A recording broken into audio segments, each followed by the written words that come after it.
Enquanto recebemos as últimas ofertas, já podemos abrir a nossa Bíblia. De novo, onde nós começamos este culto, no livro de Apocalipse, capítulo 5, seguindo na exposição deste livro, capítulo por capítulo, versículo por versículo, sem pressa, esmiuçando o texto, tirando dele todo o proveito, cada palavra inspirada pelo Senhor. Apocalipse, capítulo 5, versículos 1 a 14, leremos todo o capítulo. Nesta noite, tendo encontrado o texto, vamos ficar de pé, em reverência à leitura da palavra de Deus. Diz assim a palavra do Senhor, conforme registrada no livro de Apocalipse, capítulo 5, a partir do versículo 1. Então, vi na mão direita daquele que está sentado no trono um livro em forma de rolo, escrito de ambos os lados e selado com 7 selos. Vi um anjo poderoso proclamando em alta voz: quem é digno de romper os selos e de abrir o livro? Mas não havia ninguém, nem no céu, nem na terra, nem debaixo da terra, que pudesse abrir o livro ou sequer olhar para ele. Eu chorava muito, porque não se encontrou ninguém que fosse digno de abrir o livro e de olhar para ele. Então, um dos anciãos me disse: não chore, eis que o leão da tribo de Judá, a raiz de Davi, venceu para abrir o livro e os seus 7 selos. Depois vi um cordeiro que parecia ter estado morto, em pé, no centro do trono, cercado pelos 4 seres viventes e pelos anciãos. Ele tinha 7 chifres e 7 olhos, que são os 7 Espíritos de Deus enviados a toda a terra. Ele se aproximou e recebeu o livro da mão direita daquele que estava sentado no trono. Ao recebê-lo, os 4 seres viventes e os 24 anciãos prostraram-se diante do cordeiro. Cada um deles tinha uma harpa e taças de ouro cheias de incenso, que são as orações dos santos, e eles cantavam um cântico novo: tu és digno de receber o livro e de abrir os seus selos, pois foste morto, e com o teu sangue compraste para Deus gente de toda tribo, língua, povo e nação. Tu os constituíste reino e sacerdotes para o nosso Deus, e eles reinarão sobre a terra. Então olhei e ouvi a voz de muitos anjos, milhares de milhares e milhões de milhões.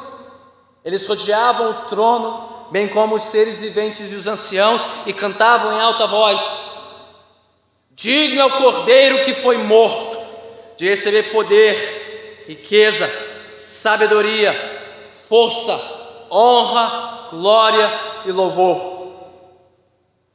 Depois ouvi todas as criaturas existentes no céu, na terra, debaixo da terra e no mar, e tudo que neles há, que diziam: àquele que está sentado no trono e ao Cordeiro sejam o louvor, a honra, a glória e o poder para todos sempre.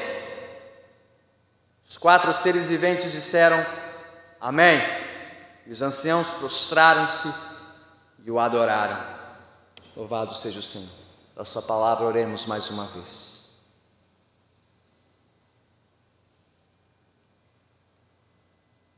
Soberano Senhor,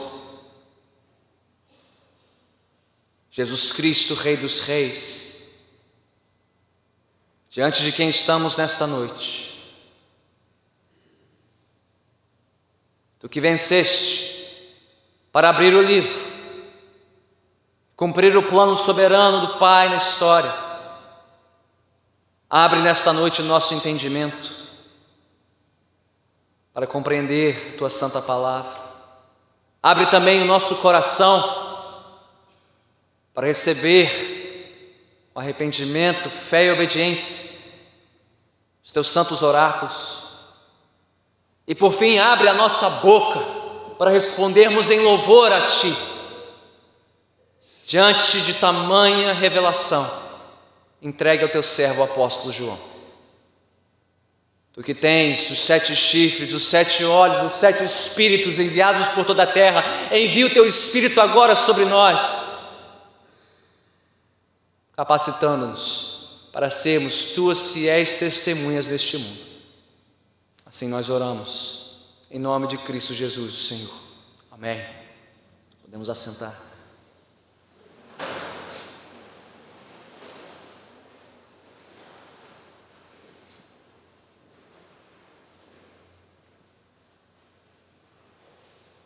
A cada nova eleição presidencial no Brasil, há um rito que o presidente eleito deve respeitar. Antes do presidente receber a faixa presidencial, ser aclamado pelo povo, ele precisa primeiro se dirigir ao Congresso Nacional, para ali proferir os seus votos de lealdade à Constituição da nação, a Carta Magna da nossa pátria. E diante do Congresso, deputados, senadores, governadores também, diante de representantes de outras nações, é apresentado ao presidente um livro, termo de posse, que ele deve assinar para que então seja oficialmente instalado como novo presidente do Brasil. Em todo esse cerimonial que acontece em Brasília a cada 4 anos, ilustra de maneira em escala bem menor e inferior aquilo que temos diante de nós aqui em Apocalipse capítulo 5. Nós estamos diante da visão que o apóstolo João teve da sala do trono celestial, o centro de comando do mundo, da história, de todo o universo. E na sequência desta visão, que começou no capítulo anterior, Apocalipse 4, nós observaremos de maneira simbólica a instalação daquele que compartilha a regência de toda a criação e de todo o curso da história humana. Então hoje, ao olharmos para a sequência da visão da sala do trono, capítulo 5 de Apocalipse, queremos destacar 3 coisas. A primeira delas, o livro na mão direita daquele que está no trono. Segunda, o leão cordeiro, digno de todo louvor. E por fim, o louvor que lhe é devido. O livro, o leão cordeiro e o louvor. É assim que nós prosseguiremos na nossa reflexão. Primeiro livro, capítulo 5 de Apocalipse, versículo 1. Na sequência desta visão única que une os capítulos 4 e 5, a atenção do apóstolo João volta-se agora para um objeto. Ele observa na mão direita daquele que está assentado no trono. Que objeto é esse? Um livro em forma de rolo, escrito de ambos os lados e selado com 7 selos. Bem, pela descrição deste livro, ele muito se assemelha à maneira como contratos, testamentos e tratados eram redigidos no mundo antigo, não em livros encadernados, mas em rolos de papiro e selados com o selo pessoal das partes representadas naquele acordo ou naquele tratado e das suas testemunhas também. E estes selos, normalmente de cera, que selavam, fechavam o contrato, só poderiam ser violados e abertos pelas partes contratadas ou aliançadas, ou pelas suas testemunhas indicadas, que poderiam autenticar, verificar a autenticidade daquele documento. Mas este livro aqui, que se assemelha a esses contratos e tratados antigos, ele se assemelha principalmente ao registro dos oráculos de Deus revelados aos profetas do Antigo Testamento. Está lá em Ezequiel capítulo 2, em Daniel capítulo 12, homens que foram incumbidos de registrar os planos, os propósitos de Deus para o mundo, para a história, num livro, num rolo que seria selado, fechado, até o momento oportuno para que ele fosse aberto e revelado ao mundo. Então, o que João testemunhou aqui e registrou nesta visão é uma representação simbólica. O que este livro em forma de rolo na mão direita do Pai representa? Ora, representa o plano soberano de Deus para este mundo. O plano de Deus para a história do mundo. Um plano, como veremos adiante nos próximos capítulos. Espero que você volte para ouvir a revelação e a execução deste plano a partir do capítulo 6 de Apocalipse. Um plano que envolve o julgamento de todos os povos e de todas as nações que se rebelam contra este Deus. Mas um plano também de salvação, para guardar e preservar o povo que teme, louva e adora o único e verdadeiro Deus, é o seu Filho, Jesus Cristo. E o drama aqui desta cena é que este livro, antes fechado, antes selado, de conteúdo oculto, agora está prestes a ser aberto. Plano de Deus para a história neste mundo está prestes a ser revelado e executado. Irmãos e irmãs, como é precioso para nós saber disso. Em sua mão direita, Deus não segura uma bola de cristal, como se ele tivesse que adivinhar o que o futuro reserva, como se ele tivesse que especular o que acontecerá na próxima geração, na próxima década, nas próximas horas. Deus não tem uma bola de cristal em sua mão direita. Ele não carrega um cacetete que ele usa para reprimir ou punir o primeiro que lhe afronte, que zombe do seu nome. Deus não tem em sua mão direita, como sugeriu o pastor Marcelo, um buquê de flores, implorando aos homens que façam paz e não guerra. Por favor, comportem-se, não destruam o mundo que eu criei. Deus muito menos tem uma revistinha de palavras cruzadas, como a que a minha vovó gostava de preencher para passar o tempo. Deus não está passando o tempo no céu, esperando que este mundo acabe nas mãos dos homens. Nem bola de cristal, nem cacetete, nem buquê de flores, nem palavras cruzadas. Em sua mão direita, símbolo da sua força, da sua autoridade e do seu poder, Deus tem um livro, um plano soberano, eterno, perfeito, que não pode ser frustrado. Este é um plano completo e exaustivo, representado pelo rolo escrito dos dois lados, de conteúdo extenso e completo. Este é um plano eterno e perfeito, conforme representado pelos 7 selos. Sempre que você vê o número 7 em Apocalipse, trata-se de algo completo, perfeito.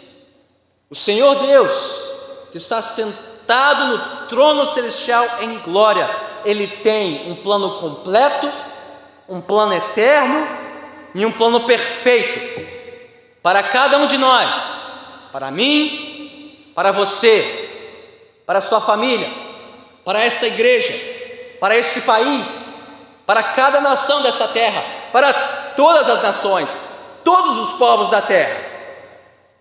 Um plano que envolve o julgamento das nações e a salvação do seu povo, e nada pode impedir o nosso Deus de cumprir e executar o seu plano, porque agindo Ele, quem o impedirá? Creia nisso. Deus está no trono e Ele tem um plano. Agora, de que adianta saber que Deus tem um plano, se não há quem revele este plano para nós, se não há quem possa executar este plano na história? Saber que Deus está no trono e Ele tem um plano é parte da visão, mas não é toda a visão. E daí entendemos a angústia da continuação do texto, a angústia do apóstolo João. Quem é digno de abrir este livro? Quem pode revelar e executar este plano de Deus na história? Vamos seguir no texto. Já olhamos para o livro e em seguida, a partir do versículo 2 até o versículo 7, temos o leão cordeiro. Após observar o livro em forma de rolo, na mão do que está sentado no trono, João viu um anjo perguntando, versículo 2: quem é digno de romper os selos e de abrir o livro? Quem tem essa autoridade? Quem tem essa prerrogativa? E o que João constatou nos versículos seguintes, 3 e 4, que não havia ninguém, nem no céu, nem na terra, nem debaixo da terra, nem no mar, em nenhuma das esferas do mundo criado, ninguém digno de abrir o livro e, pasmem, nem sequer de olhar para ele, nem uma espiadinha, nem um spoiler sequer. Ninguém digno de abrir o livro, de executar o plano de Deus na história, o que fez com que o apóstolo chorasse muito, angustiado e aflito. Irmãos e irmãs, já imaginou o que seria da história deste mundo se Deus dependesse de nós, se Deus dependesse de mim e de você para realizar os seus planos na história? Sabe o que seria de nós? Seria exatamente o que aconteceu com João. Seria uma cena triste, lamentável, patética.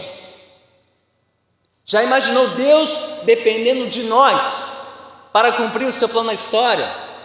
Gente que de vez em quando nem sabe onde enfiou a carteira, onde deixou a chave de casa do carro, onde deixou os óculos. Já pensou se Deus dependesse de gente como a gente para realizar os seus planos na história?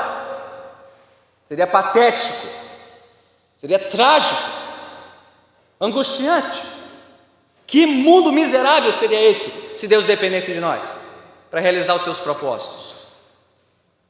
Mas nós não precisamos nos angustiar, não precisamos viver aflitos, porque existe alguém que é digno de abrir o livro e os seus selos. Quem é este? Está no versículo 5.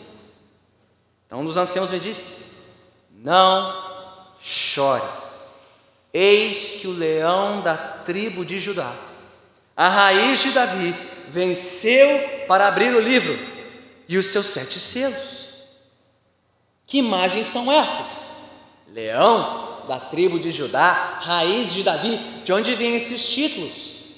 Ora, são títulos antigos, vêm de profecias antigas do Antigo Testamento. Em Gênesis, capítulo 49, o patriarca Jacó, pai da nação de Israel, falou de um leão, um regente, um rei que viria da tribo de Judá para redimir o seu povo e executar o plano de Deus na história. Séculos depois, o profeta Isaías, no capítulo 11 do seu livro, falou da raiz de Davi, um rei messiânico, um líder de Israel, que viria para estabelecer o domínio de Deus sobre este mundo.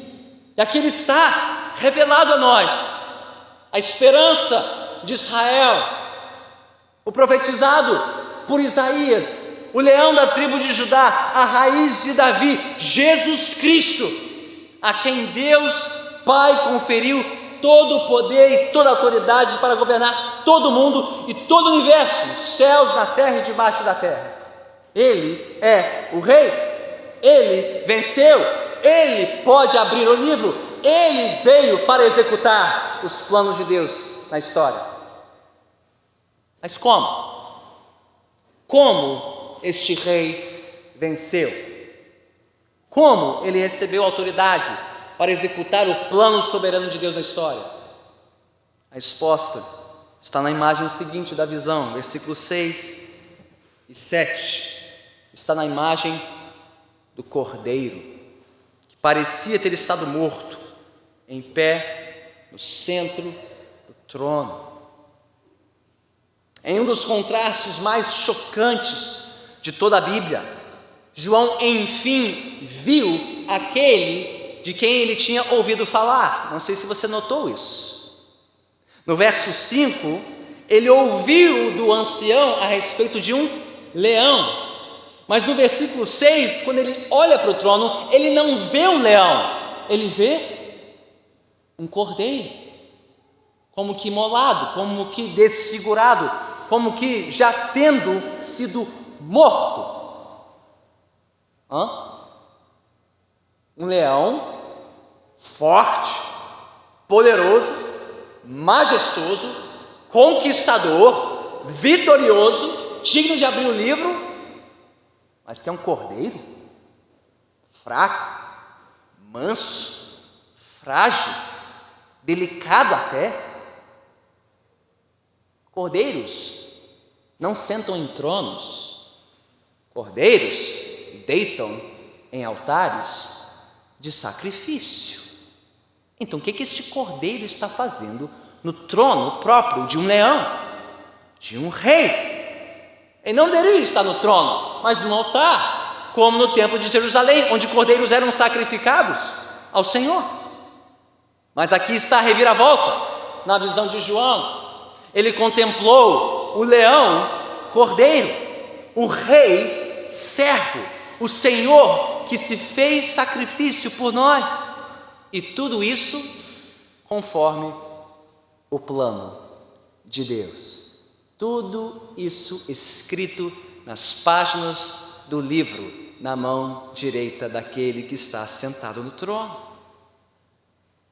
Desde a antiguidade, séculos antes, quando Deus libertou o seu povo de Israel da escravidão, venceu o faraó, como? Por meio de um sacrifício de cordeiro, sangue derramado nas portas dos israelitas.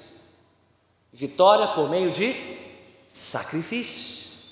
Desde o profeta Isaías, no seu livro, no capítulo 53, que fala de um servo sofredor, que seria imolado como um cordeiro, para resgatar, para redimir Israel de uma escravidão muito pior que aquela do Egito. Não uma escravidão física, mas uma escravidão espiritual, a escravidão ao pecado, à morte, este mundo. Ali está ele, diante de João, Jesus Cristo, o leão cordeiro, que triunfou pela sua morte, pelo seu sangue. Assim como um testamento executado pela morte daquele que o redigiu, aqui o testamento de Deus está prestes a ser executado, porque Deus, Filho, o leão cordeiro, sangrou, morreu, e ele pode cumprir os planos do Senhor neste mundo. Jesus Cristo é o leão cordeiro, ele é aquele que fez esse sacrifício por nós em um altar, mas que triunfou. Ele não está mais no altar, ele ocupa um trono de glória. Jesus Cristo é aquele que venceu, não pela força da espada, mas pela sua morte numa cruz, onde ele destruiu os poderes que nos oprimiam e nos escravizavam, tomou sobre si a pena que nos era devida pelos nossos pecados. Jesus Cristo é aquele que, mesmo tendo vindo ao mundo uma vez humilde e sofredor, como cordeiro, hoje reina como leão, detentor de todo o poder, toda a autoridade, com plena capacidade para executar o plano de Deus neste mundo. O restante da visão diz isso no versículo 6. Os 7 chifres, os 7 olhos, os 7 espíritos falam do seu pleno poder, sua plena consciência, sua plena capacidade de fazer tudo que Deus planejou para este mundo. Então eu pergunto, que diferença esta visão faz em sua vida? Que diferença faz saber que o leão cordeiro está no trono? Bem, se alguém aqui nunca antes considerou a fé cristã, nunca se rendeu ao Senhor Jesus Cristo, então considere isso. Aquele que veio um dia ao mundo, humilde e sofredor, aquele que foi rejeitado, escarnecido, condenado e crucificado pelos homens, aquele que ainda é ignorado, ainda é desprezado hoje pelos homens como um fracote, como um frouxo, como um marica, como um afeminado, aquele que para muitos não passa de um cordeirinho insignificante. É o leão. O cordeiro é um leão. Ele é o rei, ele reina, ele domina, e o leão não deixará impune quem persiste em afrontar a sua glória, em fazer dele motivo de chacota e entretenimento mundano neste século. O cordeiro é um leão, e o leão está olhando, está atento, está pronto para executar o juízo de Deus.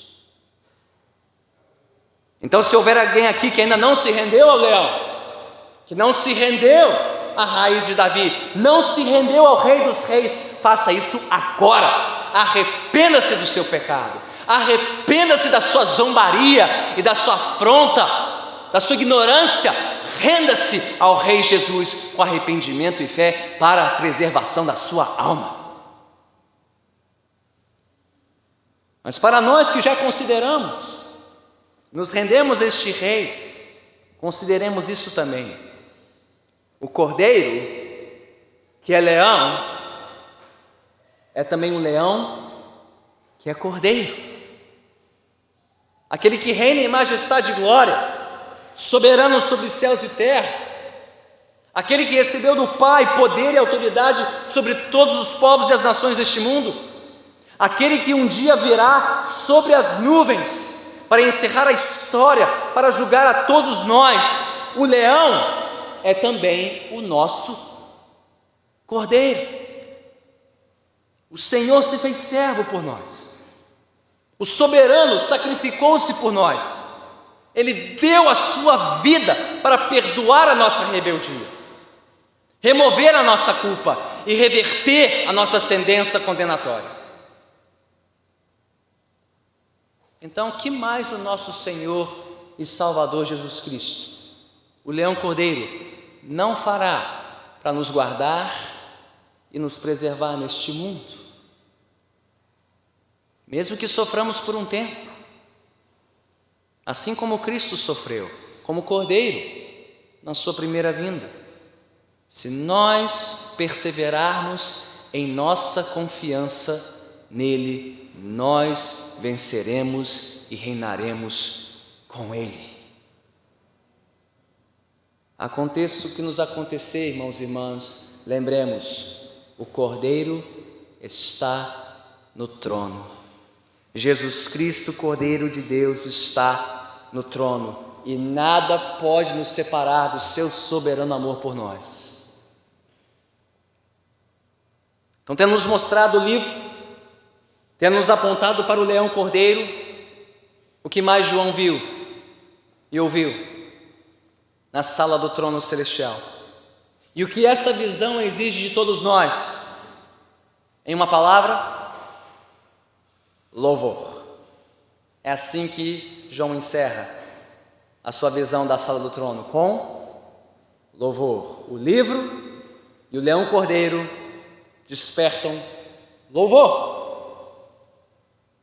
Tendo concentrado suas atenções no centro da sala do trono, João, por assim dizer, agora amplia o foco. Ele abre a imagem para nos mostrar quem está ao redor do trono, quem mais estava lá testemunhando esta instalação do leão cordeiro como regente do mundo e da história, e como que seguindo por círculos concêntricos, dos mais próximos do trono aos mais distantes, João encerra esta porção da sua visão num crescendo de louvor.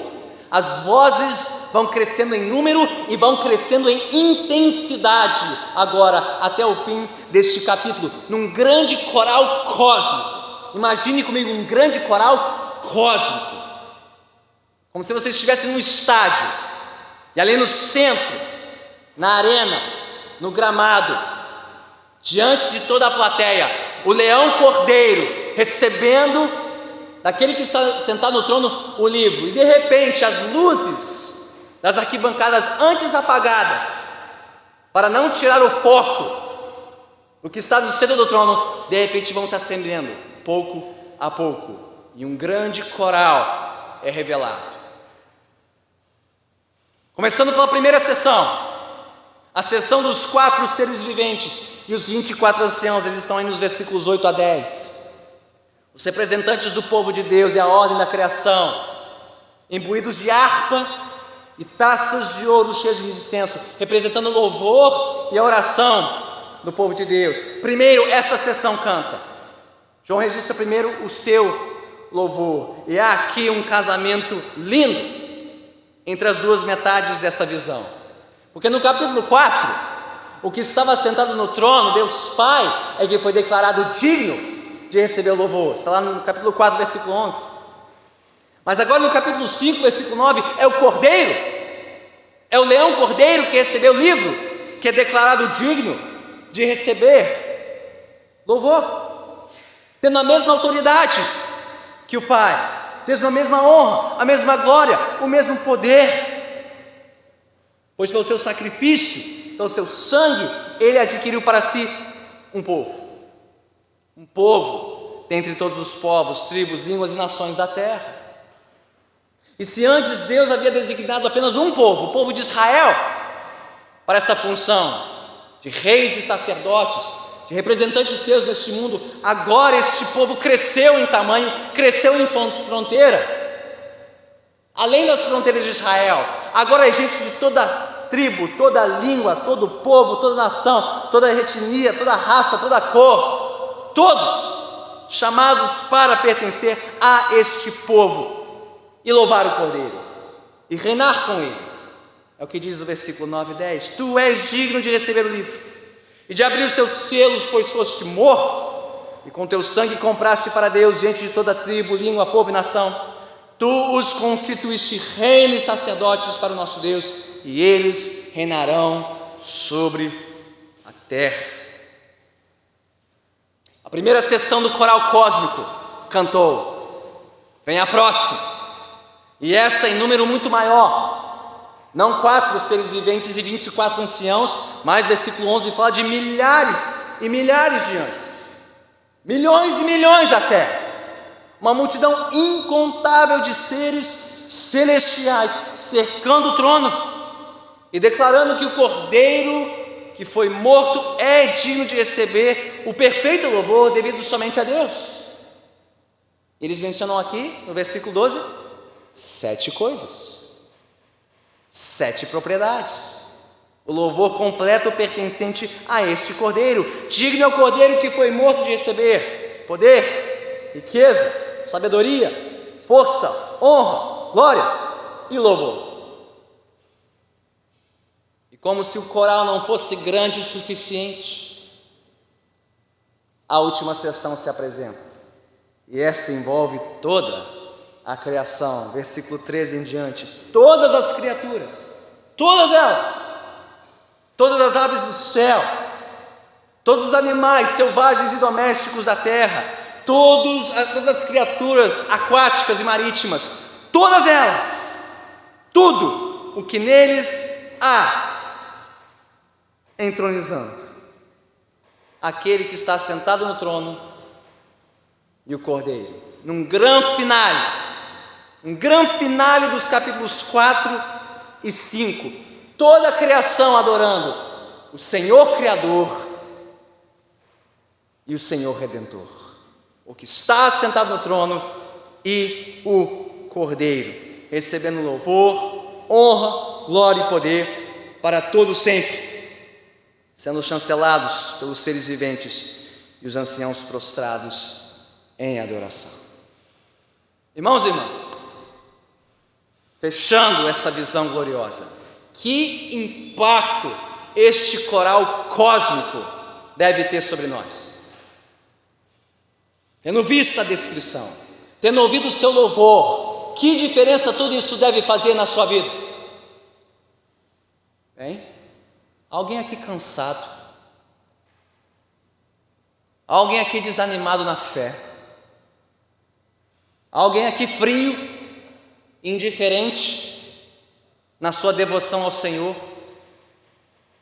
Você não sente mais prazer e alegria em buscar a Deus logo cedo de manhã e no fim do dia na sua casa?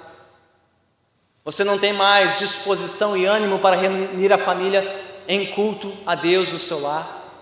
Você se arrasta de casa para a igreja para se juntar ao povo de Deus a fim de louvá-lo. A alegria de pertencer à igreja, a alegria de cantar com o povo de Deus já se foi há muito tempo. O seu coração não é mais movido pelas coisas de Deus, pelas coisas do céu, da eternidade. Você só está repetindo as rotinas de sempre, cumprindo o ritual do culto como um ritual religioso mecânico, semana após semana, apenas sobrevivendo na fé. Então, nesta noite, considere junto comigo quem está no trono. Olhe para o trono. Olhe para o trono. Veja quem está no trono. E o que está acontecendo ao redor do trono? O leão cordeiro está no trono. Ele é digno de abrir o livro. Ele é digno de executar o plano de Deus na história. E ele já está sendo adorado agora, pelos seres viventes, pelos anciãos, pelos anjos, por toda a criação. Contemple isso. Medite naquilo que João viu e registrou para nós. Antes mesmo de deitar, volte para casa e leia de novo Apocalipse 5, e de novo amanhã, e no dia seguinte, e por toda a semana. Considere e reflita naqueles que estão agora reunidos ao redor do trono, louvando ao Senhor noite e dia sem cessar. Lembre-se que o leão que está sobre nós é o cordeiro que é por nós, que derramou seu sangue em sacrifício para nos adquirir como seu povo. E então, tendo contemplado o que João contemplou, louve, adore. Eu te desafio a ficar quieto. Se você pela fé contemplar o que João contemplou, você não conseguirá ficar calado, nem mesmo na provação mais intensa, nem tão intensa quanto aquela que João estava sofrendo na prisão.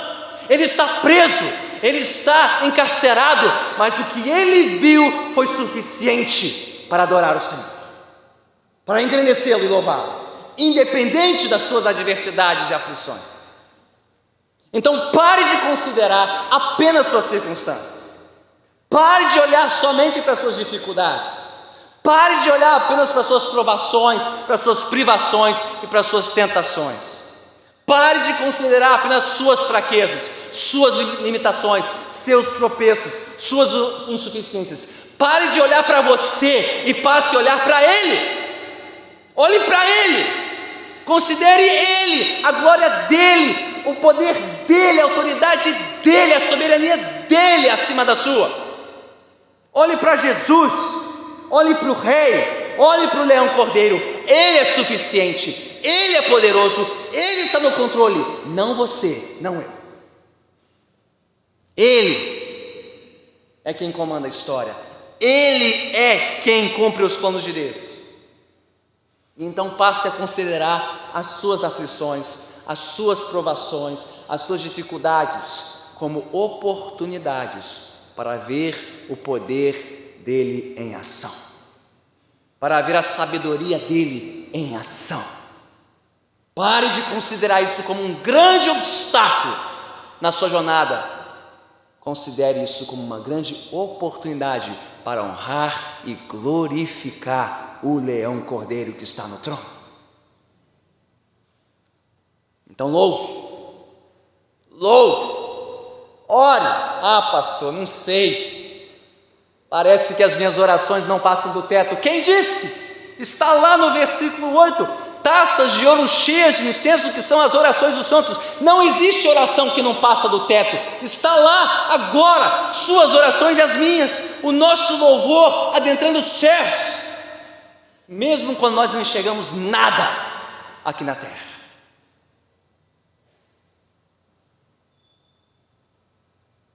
Então louve, ore, clame, considere.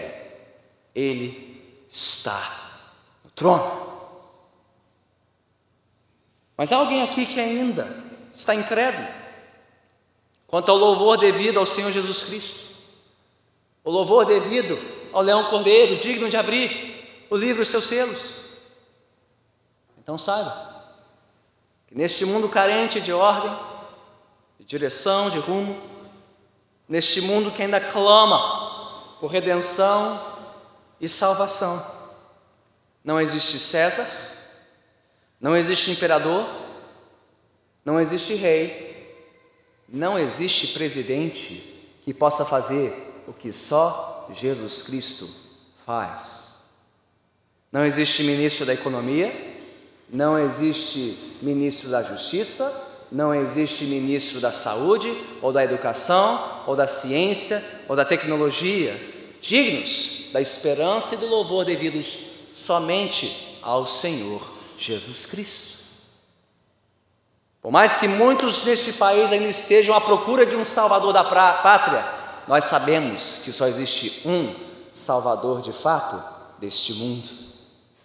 Só existe um que é digno de abrir o livro, um que pode executar o plano de Deus para este país e para todas as nações da terra. Só existe um que virá para julgar definitivamente os malfeitores e destruidores da terra e redimir o seu povo. Só existe um que é digno da nossa inteira confiança e esperança. Ele é Jesus Cristo, o leão cordeiro, o único digno de abrir o livro, o único merecedor do nosso louvor. Que segurança, irmãos! Que segurança nós temos em Jesus, o leão cordeiro. Nós não sabemos quem ocupará a cadeira da presidência e por quanto tempo nos próximos anos. Nós não sabemos quem comandará as nações do Oriente Médio, ou da Europa, ou da Ásia, ou dos Estados Unidos nas décadas por vir. Nós não sabemos o que acontecerá nem mesmo no próximo ano, ou no próximo mês, ou na próxima semana, ou no próximo dia neste mundo. Mas há um que sabe.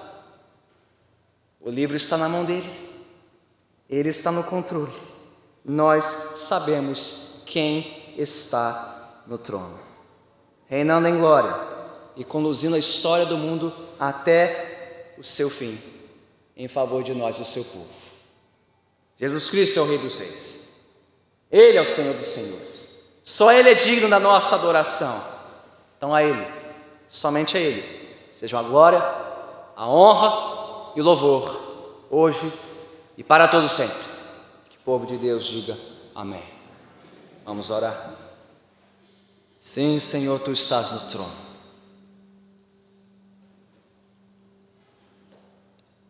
Tu estás no trono. E diante do Teu trono, quem de nós pode permanecer de pé?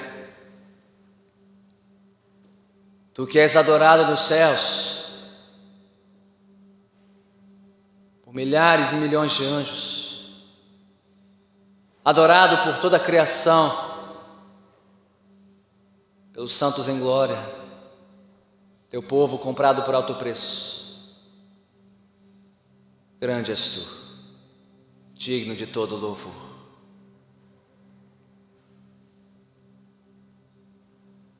Nós, Teus indignos servos, nos aproximamos, carentes de novo da Tua graça e misericórdia, por considerarmos tanto a nós mesmos, este mundo e as suas circunstâncias passageiras, e assim vivermos tão aflitos, tão angustiados, quanto João, antes de contemplar o leão cordeiro. Tem misericórdia de nós, socorre-nos na nossa aflição. Socorre aqueles que adentraram essas portas angustiados e aflitos de alma, carentes de esperança, carentes de consolo e conforto. Socorre-os nesta noite, Senhor, e ergue os seus olhos para Ti, Senhor, para o Teu trono de glória, para que entendam que nada foge do Teu controle, nem mesmo a provação mais intensa, a luta mais arrastada, nada foge do Teu plano soberano. Tu estás sobre nós, Tu és por nós, Tu estás conosco, Deus Emanuel. Ó Senhor, ajude-nos a enxergarmos assim, a entendermos assim e a vivermos assim, como povo confiante e seguro na Tua soberania. Vem revestir a nossa fé de nova certeza, o nosso amor de uma nova alegria, a nossa esperança de um novo vigor, mesmo enquanto atravessamos os desertos deste mundo. Mas, Senhor, se houver entre nós aqueles que nunca antes se renderam ao Teu trono, nunca antes se renderam ao Rei, ao Leão, à raiz de Davi, ó Senhor, que não passe desta noite, que não passe deste encontro a rendição destas almas ao Senhor. Toma estas vidas em Tuas mãos, toma-nos em Tuas mãos e ensina-nos a Te louvar em todo o tempo, em todo lugar e em toda circunstância. Assim nós Te suplicamos, em nome de Cristo Jesus, Senhor. Todos que assim concordam, digam amém.